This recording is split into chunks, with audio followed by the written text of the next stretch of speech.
Moti i keq pushton Italinë, jepet alarmi në jug të vendit.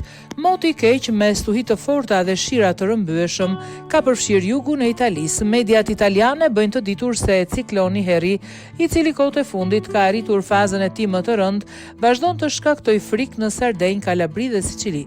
Alarmi moti do të zgjasë të paktën deri të mërkurën në 21 janar. Shira të rrëmbyeshëm me ratë forta dhe stuhi të forta kanë goditur dy ishujt kryesor dhe Kalabri nord të fundit, ku kanë rënë mbi 100 mm shi. Mbrojtja civile është në gatishmëri të lartë dhe lajmet orëve të fundit paraqesin një pamje të zymt. Afërsisht 200 bashki vetëm në Sicili kanë aktivizuar qendra të operacioneve në bashkëpunim me mbrojtjen civile për të monitoruar zonat me rrezik të lartë.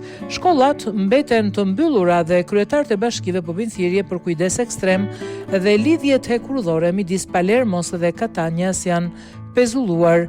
Rreshtet e shiut në orët e fundit kanë shkaktuar shembje në një pjesë të varrezave të vjetra në San Mauro Marcerato në zonën e Crotones.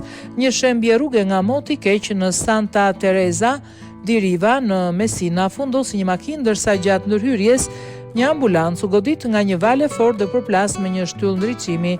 2 paramedikët nuk u lënduan dhe operacioni përfundua nga një ambulancë tjetër, ndërsa drejtuesi i mjetit u dërguan me urgjencë në spital me plagë të lehta.